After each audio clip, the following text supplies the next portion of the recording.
Hello. I mapped the mysteries of distant galaxies, but couldn't see what was happening right in front of me. When my brilliant wife suddenly turned cold, I blamed her AI startup's demands. Now, after months of pulling away, she's desperately seeking my attention again. Something changed overnight. The scientist in me knows sudden transformations like this don't happen without a catalyst, and I'm about to discover a truth more devastating than a collapsing star. My name is Derek Sutton. I'm 42 years old, and I'm an astrophysicist working at NASA's Jet Propulsion Laboratory in Pasadena. My career has been dedicated to studying rare cosmic phenomena, those fleeting moments in space that tell us so much about our universe. The irony isn't lost on me that I could predict the behavior of celestial bodies millions of miles away, but couldn't see what was happening in my own home. I met Haley at a tech conference in San Francisco 11 years ago. She was presenting her groundbreaking work in artificial intelligence, and I was immediately captivated, not just by her brilliant mind, but by the passion in her eyes when she talked about her research. That same evening, I worked up the courage to approach her at the networking event. One conversation led to coffee, which led to dinner, and before I knew it, we were inseparable. Marrying Haley wasn't just a choice. It was the easiest decision I'd ever made. She was everything I'd been looking for: intelligent, ambitious, kind, and with a wicked sense of humor that could make even my worst days better. We complemented each other perfectly, her focus on the future of AI and mine on the mysteries of the cosmos. Our friends jokingly called us the power couple of the century. What I valued most about our relationship was our ability to communicate. We talked about everything, from complex scientific theories to which brand of coffee was superior. When disagreements arose, we'd sit down, hash things out, and find common ground. It wasn't always easy, but we made the effort because we both wanted our marriage to work. Our life together fell into a comfortable rhythm. Weekdays were busy with our respective research, but weekends were sacred. Hikes in the San Gabriel Mountains, exploring hidden gem restaurants in LA, or simply lounging around our Pasadena home, reading scientific journals and debating their merits. We hosted dinner parties for colleagues where conversations about quantum physics and neural networks flowed as freely as the wine. For 8 years, we were rock solid. We supported each other through career challenges, her struggles to secure funding for her AI projects, my disappointment when a research paper was rejected. When she finally launched her own AI startup 3 years ago, I was her biggest cheerleader, just as she had been for me when I was selected to lead a major observational project studying gravitational waves. Looking back, those years were nothing short of perfect. We were partners in the truest sense of the word, equals who respected each other's ambitions while building a life together.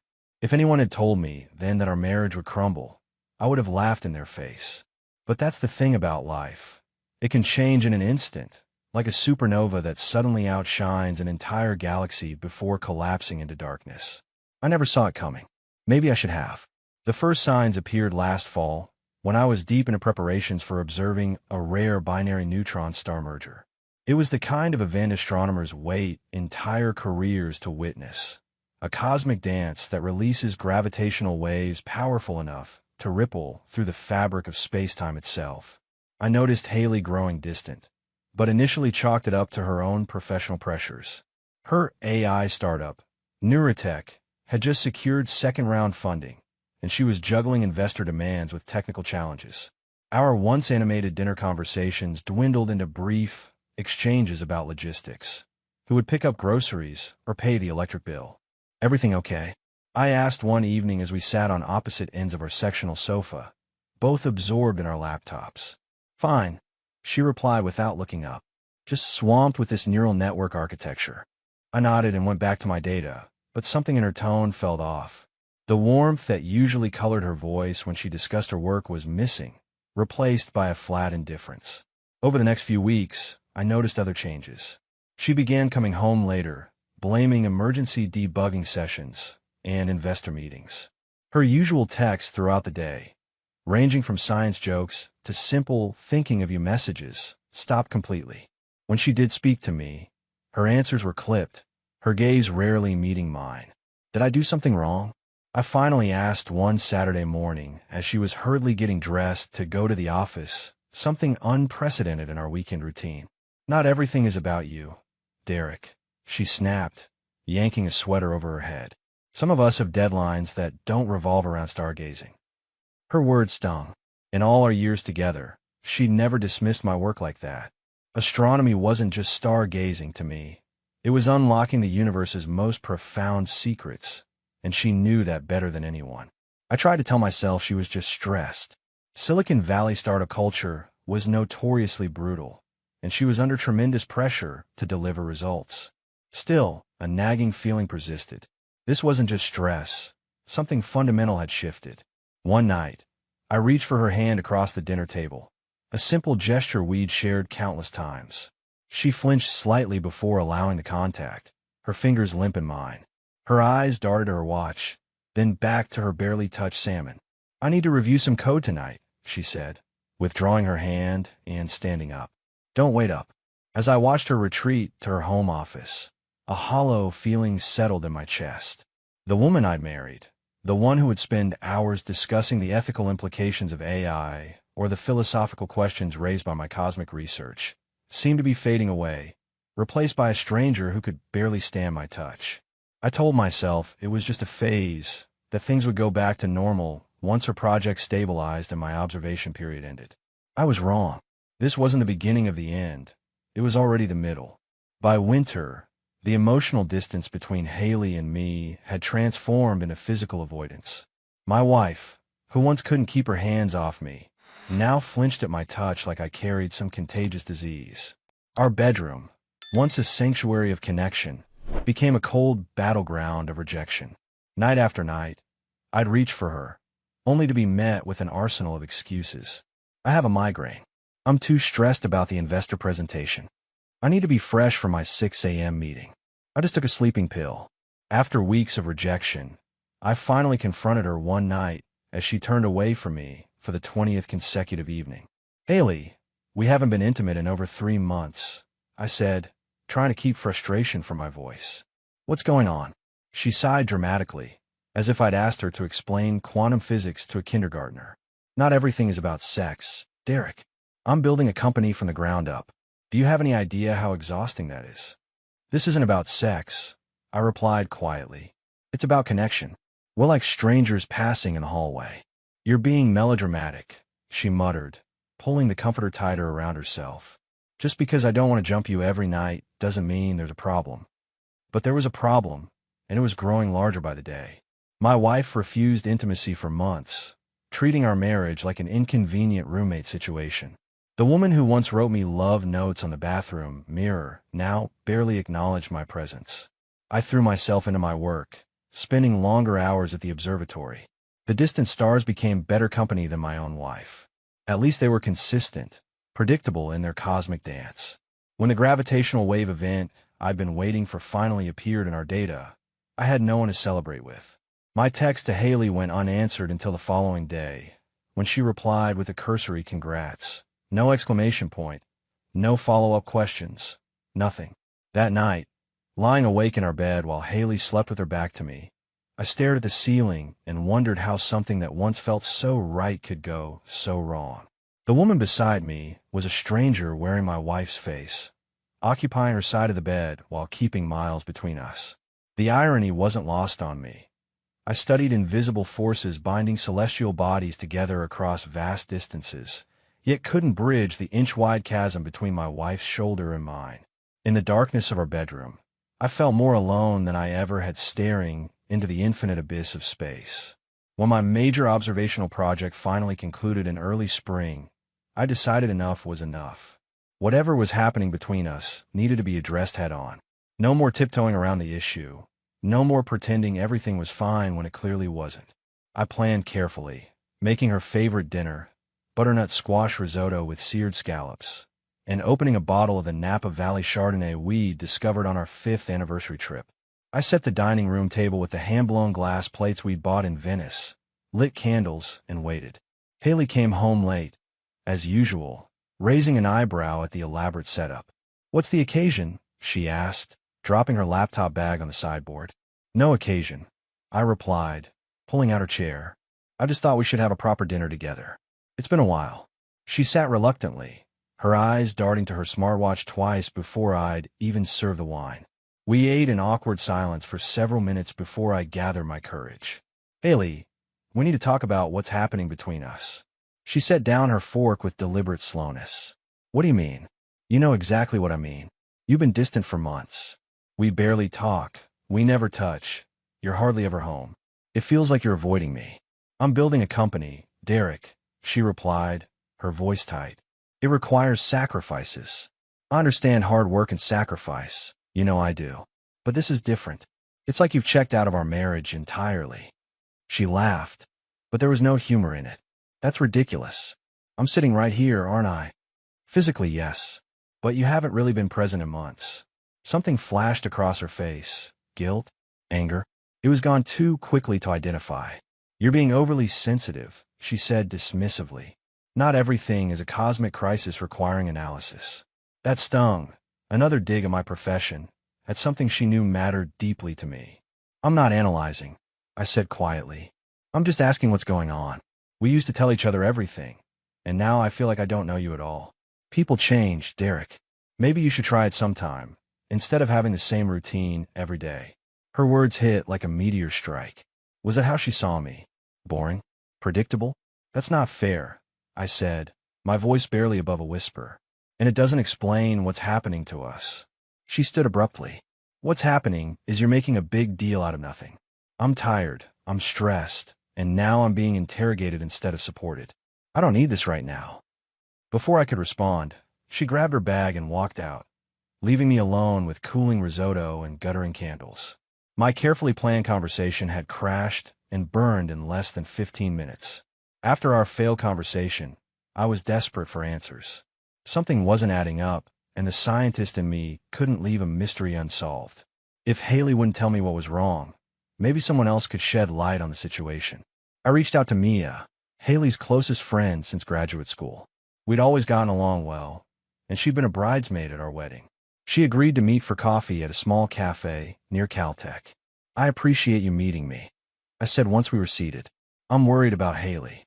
Mia fidgeted with her chai latte. Worry how? She's completely changed. Distant, irritable, never home.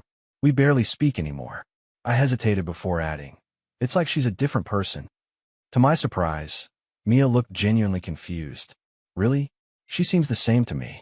Busy with neurotech, sure, but that's to be expected. The same. I couldn't hide my disbelief. When was the last time you saw her? Last weekend. We had brunch in Santa Monica, then went shopping. She was in great spirits, excited about some new algorithm they're implementing. My stomach tightened. Last weekend, Haley had told me she was working at the office all day.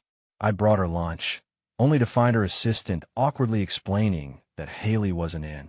Did she mention anything about problems at home? With us? Mia shook her head. Not at all. She showed me the birthday gift she's planning for your anniversary. That telescope attachment you've been talking about seems pretty thoughtful for someone having marital issues. Our anniversary was months away, and I hadn't mentioned any telescope equipment. Something wasn't right. I tried a different angle. Has she mentioned anyone new in her life? New colleagues, investors, friends. Mia's expression changed subtly. A flash of something before neutrality reasserted itself. Just the usual startup crowd, I think. Mia, I said quietly, if you know something, please tell me. I'm trying to save my marriage here. She sighed, shoulders slumping. Look, Derek, I honestly don't know anything specific. Haley hasn't confided in me about any issues between you two. She paused. But what? There's a new investor she mentions a lot. Trevor something. British guy, tech background.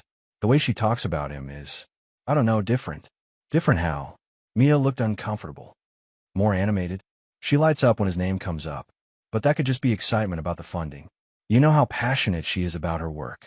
I nodded numbly, though alarm bells were ringing in my head. I'd never heard Haley mention anyone named Trevor. After Mia left, I sat alone, turning our conversation over in my mind. Either Haley was putting on a convincing show for her friends, or something more complicated was happening. Something that involved a British investor I'd never heard of, and lies about where she was spending her weekends. For the first time, an ugly possibility reared its head, one I'd been subconsciously avoiding. What if Haley's distance wasn't about stress or work pressure? What if there was someone else? After my conversation with Mia, I retreated into myself. If Haley was leading a double life, one version for me, another for everyone else, then maybe I needed to protect myself emotionally. I started pulling away, creating distance that matched what she'd already put between us. I took on extra responsibilities at JPL, volunteering for overnight observation shifts and weekend data analysis sessions. If she noticed my absence, she didn't mention it. One night, I didn't come home at all, sleeping on the cot in my office after a late observing run. No concerned text, no worried call, just silence. My office became my sanctuary. JPL had designed comfortable spaces for scientists working long hours, decent showers, a small kitchenette, even a decent sofa. I expanded my emergency drawer to include several changes of clothes, toiletries, and non-perishable snacks. I was preparing, though I couldn't admit it to myself yet, for a life apart from Haley. Colleagues noticed my extended hours but attributed it to professional dedication. Derek's chasing gravitational waves again, they'd joke. Only Maria, my research assistant, seemed concerned. "You've been here for 72 straight hours," she commented one morning, placing a coffee on my desk. "Everything okay at home?" "Just committed to the project," I replied automatically. She gave me a look that said she didn't believe me, but was too professional to pry further. "The data will still be there after a shower and a real meal, you know." I nodded absently, already turning back to my computer. The truth was, I welcomed the distraction of work. The cosmic problems I faced were complex, but solvable through logic and mathematics. They made sense in ways my marriage no longer did. The irony wasn't lost on me. For months, I'd blamed Haley's workaholism for our problems. Now I was doing exactly the same thing, using JPL as an escape from the emptiness of her home. When I did go home, I arrived late and left early, minimizing our time together. I started sleeping in the guest room, claiming I didn't want to disturb her when I came in after midnight. She didn't object. One evening, I found a note on the kitchen counter: "Conference in Seattle this weekend.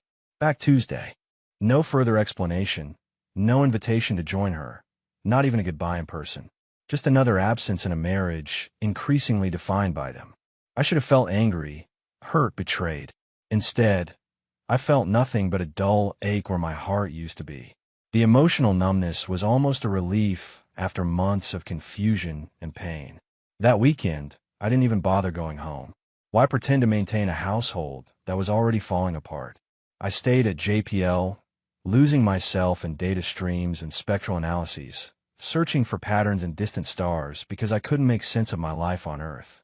After nearly 2 months of minimal contact, I was adjusting to my new normal, a marriage that existed only on paper.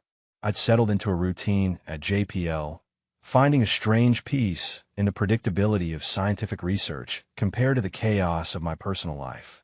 Then, on a rainy Tuesday morning, my phone lit up with Haley's name. "Can you please come home tonight? I miss you." I stared at the message in disbelief. After months of pulling away, after treating me like an inconvenience in her life, now she missed me? Part of me wanted to ignore it, to give her a taste of her own medicine. But curiosity won out. "I'll be there around 7, I responded, keeping it brief. When I arrived home that evening, I barely recognized our house. The lights were dimmed, candles flickered on the dining table, and the aroma of my favorite lamb tagine filled the air. Haley emerged from the kitchen wearing a dress I hadn't seen in months, her hair styled the way I'd always loved. "You're here," she said, her smile wide but her eyes watchful, assessing my reaction. "You asked me to come," I replied, keeping my tone neutral despite my confusion. Dinner was surreal. Suddenly, Haley was attentive, asking about my research, laughing at my jokes, touching my hand across the table. The woman who'd spent months pushing me away was now hanging on my every word, practically begging for my attention. She refilled my wine glass, served my favorite dessert, and gazed at me with an intensity that once would have made my heart race. Now it just made me suspicious. "What's going on, Haley?" I finally asked as she cleared her plates. "What do you mean? Can't I make a nice dinner for my husband?" After months of barely acknowledging my existence, it seems sudden. She sighed dramatically. "I know I've been distant. Neurotech has been all-consuming." She reached for my hand. "But I've realized what's important. You're important, Derek. Us. Her words should have warmed me. Instead, they rang hollow. Something in her delivery felt rehearsed, her sudden affection calculated rather than genuine. What happened to the Seattle conference? I asked casually. A flash of confusion crossed her face before she recovered. It ended early. Budget cuts across the industry. They canceled the last day of sessions. An obvious lie. I checked the conference website out of curiosity. It had ended exactly when scheduled. Throughout the evening, she kept finding reasons to touch me, adjusting my collar, brushing imaginary lint from my shoulder, letting her hand linger on my arm. When we moved to the living room, she sat unnecessarily close, her thigh pressed against mine. After months of flinching away from my touch, my wife was suddenly all over me. My scientific mind couldn't help but analyze the abrupt shift. People don't change overnight without cause. Something had happened, something significant enough to make Haley stage this elaborate performance of marital bliss. As she leaned in to kiss me, I couldn't help but wonder, was she truly having a change of heart, or was this sudden affection born of necessity rather than desire? After months of refusing intimacy, why was my wife now begging for my attention? For a week, I played along with Haley's sudden transformation, observing her like a suspicious, celestial anomaly. Behind her renewed affection, I sensed anxiety. She checked her phone constantly when she thought I wasn't looking, startled at unexpected sounds, laughed too loudly at mediocre jokes. Then came the phone call that changed everything. I was working late at JPL when Maria knocked on my office door. "There's a woman here to see you. Says it's urgent." I expected Haley, perhaps bringing dinner as part of her new attentive wife routine. Instead, I found Emma Carter, Neurotecha's head of marketing and Haley's colleague, looking uncomfortable in the hallway. "Emma, what's wrong?" She glanced around, lowering her voice. "Can we talk somewhere private?" We walked to the observatory garden, a quiet spot even during the day, deserted at 8 p.m. Emma paced nervously before facing me. "I shouldn't be here, but I couldn't live with myself if I didn't tell you." She took a deep breath. "Haley's been having an affair with Trevor Blackwood." Despite my suspicions, hearing it confirmed felt like a physical blow. "Trevor Blackwood, the British investor?" Emma nodded. "It started about 6 months ago, right after he joined our funding round. They thought they were being discreet, but..." She shrugged. "Startup spaces are small. People notice. Why tell me now?" My voice sounded distant, detached. "Because it imploded spectacularly last week. Trevor wasn't just sleeping with Haley. He was stealing her AI research. When she discovered his real company was developing a competing product, she confronted him." Emma looked genuinely sad. He laughed in her face, told her she was just a convenient source of information, and other things. The timing aligned perfectly with Haley's sudden interest in repairing our marriage. She hadn't had a change of heart. She'd been abandoned by her lover and was retreating to the safety of our relationship. "There's more," Emma continued reluctantly. "Trevor's pulling his investment, which means Neurotech is in serious trouble. Without new funding." She didn't need to finish. "Without funding, Haley's startup would collapse." "Why are you telling me this?" I asked quietly. "Because you seem like a decent guy, and because what they did was wrong." She handed me a thumb drive. "This has their email exchanges. I'm the marketing lead. I have access to company communications. I thought you might need proof." After Emma left, I sat alone in the garden, watching stars appear as twilight faded to night. The cosmos continued its eternal dance, indifferent to human betrayals. Somehow, that was comforting, the reminder that in the grand scale of the universe, my pain was infinitesimal. Yet it didn't feel infinitesimal. It felt all-consuming, a black hole devouring everything I believed about my marriage. I drove home in a strange state of calm, the thumb drive heavy in my pocket. I didn't need to look at its contents. I already knew the truth. The only question remaining was what to do with it. I entered our house with an eerie sense of calm, like the stillness before a supernova. Haley was in the kitchen, putting final touches on what smelled like my favorite chocolate souffle. Another performance in her ongoing show of being the perfect wife. "You're just in time," she said, smiling brightly. "I thought we could have dessert by the fireplace." I sat at the kitchen island, watching her move around the space with practiced grace. This woman, this stranger wearing my wife's face, had shared my bed and my life for years. Now I was seeing her clearly for the first time. "How's Trevor Blackwood?" I asked quietly. The souffle dish clattered against the counter as she froze. When she turned, her face had drained of color. "What? Your British investor? The one you've been sleeping with for the past 6 months? The one who stole your research and dumped you last week? That Trevor." She opened her mouth, closed it, then leaned against the counter as though her legs might give out. "Who told you? Does it matter? It's true, isn't it?"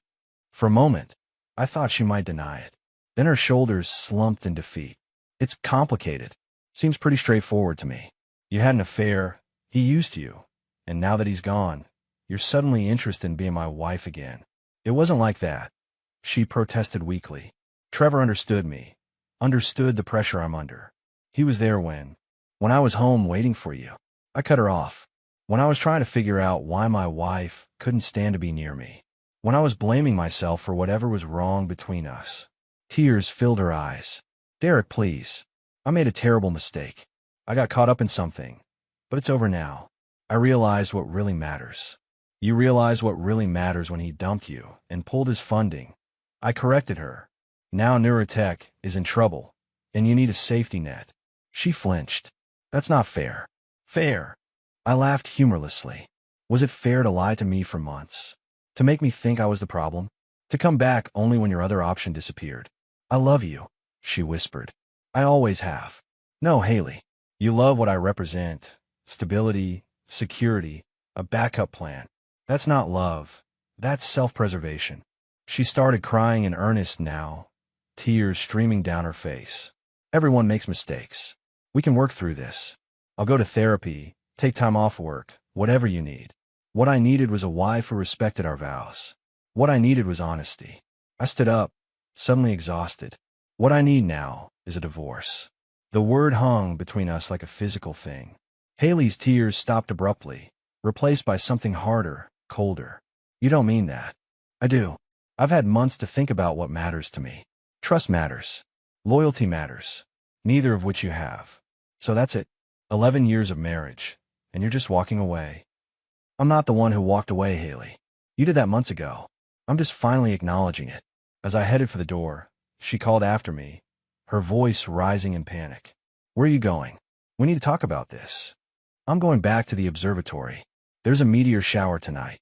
I'd rather watch distant celestial bodies than continue this particular collision course." I left her standing in the kitchen, surrounded by the props of her elaborate performance. Candles, wine, chocolate souffle cooling in the sudden chill of reality. Filing for divorce wasn't an easy decision, but by the time I did, I knew there was no other option. When I returned to our house 3 days after the confrontation, Haley had shifted strategies, from desperate affection to calculated contrition. "I've booked us couples therapy," she announced as soon as I walked in to collect some clothes. "Next Tuesday at 2 p.m. I won't be there," I replied, heading for the bedroom. She followed, her voice rising. "So that's it? You won't even try? One mistake, and you're throwing away 11 years. I turned to face her. "It wasn't one mistake, Haley. It was hundreds of choices. Every time you lied about where you were. Every time you chose him over me. Every time you came home and pretended everything was fine." "People overcome affairs all the time," she argued. "Marriage is about working through the hard parts. Marriage is about trust," I countered. "And once it's gone, there's nothing to build on." The divorce proceedings were surprisingly civilized. We sold the house, divided our assets, and parted ways with minimal drama. Neurotech ultimately folded when alternative funding couldn't be secured in time. The revolutionary AI algorithms Haley had been developing were acquired by a larger tech company. Ironically, one of Trevor Blackwood's competitors. Haley tried reaching out several times in the months that followed. Coffee to catch up, lunch to get closure. Each time, I declined politely but firmly. She wasn't seeking reconciliation. She was looking for absolution I couldn't give her. A year after our divorce was finalized, JPL offered me the opportunity to join an international collaboration at the European Southern Observatory in Chile. I accepted without hesitation. The pristine skies of the Atacama Desert provided perfect conditions for my research, and the distance from California offered its own kind of clarity. In the thin mountain air of the observatory, surrounded by the vast infinity of the cosmos, I found perspective, The pain that once consumed me shrank to its proper proportion. Not gone, but manageable. A scar rather than an open wound. I occasionally heard updates about Haley through mutual friends. She'd moved to Seattle, joined another startup, started dating again. I wished her well, genuinely. What she'd done had caused immense pain, but holding on to anger would only bind me to that pain forever. The most valuable lesson from my failed marriage wasn't about betrayal, or even about love. It was about self-worth. I'd spent months blaming myself, adjusting my behavior, trying to understand what I'd done wrong. The truth was simpler and harder. Sometimes you could do everything right and still lose. People make choices that have nothing to do with your value or worth. Standing under the brilliant canopy of stars in Chile, I finally understood something fundamental. Just as the universe operates according to physical laws regardless of our human desires, people will act according to their own nature. We can observe, theorize, even predict, but ultimately, we can only control our own responses. I chose to respond by rebuilding, by focusing on research that expanded humanity's understanding of the cosmos. The gravitational waves I studied, ripples in space-time caused by violent cosmic events, seemed an apt metaphor for how Haley's betrayal had rippled through my life. But those ripples were fading now, diminishing with distance and time. Life continues. The universe expands. And somewhere in its infinite possibilities lies hope. Bye.